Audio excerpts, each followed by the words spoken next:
नाज़रीन, दुनिया के मामलात कितने ही तलख और बेहिस हैं। बड़ी बड़ी शख्सियात जाने फानी से चली जाती हैं, लेकिन इस दुनिया के जो मामलात हैं वो कभी रुकते नहीं हैं। इस वक्त मेरे पीछे आपको लेजेंड अमजद इस्लाम अमजद साहब की वो तस्वीर, वो पोस्टर नज़र आ रहा होगा, जो कि लिटरेरी फेस्टिवल के लिए यहाँ पर लगाया गया था। और जिस रोज़ उनका इंतकाल हुआ उसी रोज़ उन्होंने लिटरेरी फेस्टिवल अलहमरा लाहौर में शिरकत करनी थी। बरोज़ जुमा उनका इंतकाल हुआ और इसी रोज़ ये फेस्टिवल शुरू हुआ और जुमे से इतवार तक अलहमरा में ये फेस्टिवल जारी है। वहाँ पर लोग आ रहे हैं और बड़ी बड़ी महाफिल सजाई जा रही हैं, लेकिन वो शख्स जो उन महाफिल की रौनक बनना था वो मनो मट्टी तले जा सोया है और आज उसका पोस्टर यहाँ पर लगा है। और मैं आपको ये भी बताना चाहता हूँ कि ये पोस्टर दरअसल उनकी वफात के बाद हटा भी दिया गया था। यानी जिस दिन उनका इंतकाल हुआ तो मैं इसी रोड से जा रहा था उनके रिहाइशगाह की तरफ, तो ये जो पोस्टर है ये उस तरफ फ्रंट पर मेन जगह पर लगा हुआ था जहाँ पर सबकी नज़र पड़े। लेकिन आज जब मैं यहाँ पर आया हूँ तो मैंने देखा कि वहाँ से पोस्टर को हटाकर यहाँ पर लगा दिया गया है, जहाँ पर क्योंकि वो इसको फेंकना भी शायद नहीं चाह रहे होंगे, तो उन्होंने उस जगह पर लगाया जहाँ पर कम नज़र आए। तो अभी उनकी वफात को एक ही दिन हुआ है और ये इतनी बड़ी शख्सियत, और देखिए कि किस तरह से निज़ाम ज़िंदगी जो है वो बदल जाता है।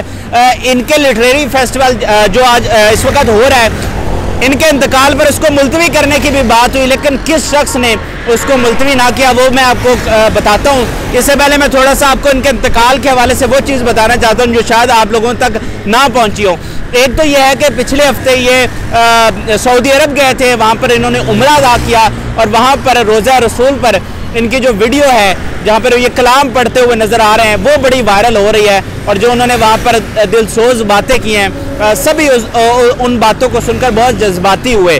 तो उम्रा अदा करके ये 3-4 दिन पहले ही घर आए थे और बरोज़ जुमा इनका इंतकाल हुआ है। तो उससे जो पिछली रात है वो बिल्कुल फिट थे, सेहतमंद थे और रूटीन के मुताबिक उन्होंने खाना खाया है, फैमिली से मिले हैं और फिर जाके सो गए हैं। और सुबह जब 9 बजे के करीब उनकी बीवी ने उनको उठाया है तो ये उठे नहीं हैं। फिर डॉक्टर को बुलाया गया तो डॉक्टर ने कहा कि आधा पौना घंटा पहले इनका इंतकाल हो गया है। यानी मैं कहूँगा ये कितनी बड़ी खुशकिस्मती है कि एक तो 3-4 दिन पहले ये उम्रा करके आए, जिस पर अनवर मसूद ने बड़ी खूबसूरत बात की कि उन्होंने कहा कि ये जो आप उम्रा वहाँ से करके आए हैं, ये वहाँ से मग़फ़रत का परवाना आप लेकर आए हैं। तो एक तो उम्रा की सादत नसीब हुई, फिर ऐसी खुशकिस्मत मौत, ऐसी मौत क्योंकि मौत हर किसी को आनी है, लेकिन इतनी खूबसूरत मौत खुदा सबको दे कि वो रात को सोए हैं और सुबह उठे हैं तो वो जाने पानी से रुखसत हो गए थे। यानी उन्होंने 1 सेकंड की भी किसी को तंगी नहीं दी। आप देखिए कि जब कोई बीमार होता है या मफलूज हो जाता है या कोई बीमारी में होता है तो एक वक्त आता है कि घर वाले भी तंग हो जाते हैं, चाहे वो उसका जितना भी करीबी हो। लेकिन इस शख्स ने, इस अजीम आदमी ने 1 सेकंड की भी किसी को तंगी नहीं दी और इसी तरह जो है वो आराम से जहाने फानी से रुखसत हो गया है। अब मैं आता हूँ उस लिटरेरी फेस्टिवल की कंट्रोवर्सी पे कि इनके इंतकाल पर सभी ये ख्वाहिश कर रहे थे, इनके चाहने वाले और दोस्त अदीब वो ये ख्वाहिश कर रहे थे कि इनके गम में, क्योंकि ये गम नहीं ये सानिया है, इतनी बड़ी शख्सियत का चला जाना है जो कि पूरी दुनिया में हमारा फेस हैं, जो कि हमारे जो इनकी तहरीरें हैं उन्होंने हमें एक डायरेक्शन दी और जो ड्रामे लिखे, जो शायरी लिखी, तो इतनी बड़ी शख्सियत का जो कि इतनी मुअस्सर शख्सियत हैं, उनके चले जाने से इस फेस्टिवल को कुछ दिनों के लिए मुलतवी कर देना चाहिए इनके गम में। ठीक है, पहले तो ये खबर आई कि उसको मुलतवी कर दिया गया, लेकिन फिर कुछ लोगों ने इसको मुलतवी नहीं किया और इसको इसी तरह जारी रहने दिया। इस पर जो मारूफ शायर हैं फरत अब्बास शाह साहब, उन्होंने बड़ी ज़बरदस्त तहरीर लिखी है, वो भी मैं आपके साथ शेयर करना चाहता हूँ। फरत अब्बास शाह साहब लिखते हैं कि अहद अज़र के मकबूल शायर अमजद इस्लाम अमजद के इंतकाल पुरमलाल पर Karachi literary festival fame Ahmad Shah ने लाहौर में किए जाने वाले फेस्टिवल को मुलतवी करने से इनकार कर दिया। ताज़ियती रेफरेंस की आड़ में हर तरह का शुगल मेला जारी रखने का फैसला। कराची में जेन्युइन शायर अदीबों के जनाजों पर मनाए जाने वाले लिटरेरी फेस्टिवल लाहौर में अमजद इस्लाम अमजद के जनाजे पर वकूफ़ पजीर हुए।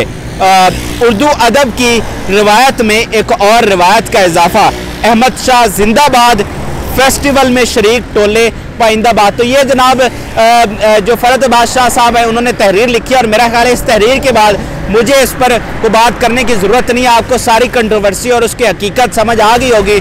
मेरी भी ज़ाती राय यही है कि जितनी बड़ी शख्सियत जिस तरह से इस दुनिया से गई है और उन्होंने उसी लिटरेरी फेस्टिवल में शिरकत भी करनी थी, तो तकाजा यही था कि हम उसको इस फेस्टिवल को कुछ दिनों के लिए मुलतवी कर देते, लेकिन हमें ये बेहिसी और ये दुनिया की तलख हकीकतें सिर्फ हमें यहाँ पर ही देखने को मिलती हैं। अगर हम बाकी दुनिया में जाएँ, इंडिया में जाएँ, तो जब उनका कोई लेजेंड इस दुनिया से जाता है तो उसको जो है बड़े एजाज़ के साथ, प्रोटोकॉल के साथ, शान शान तरीके से रुखसत किया जाता है और उनके अदब में कोई कमी नहीं लाई जाती।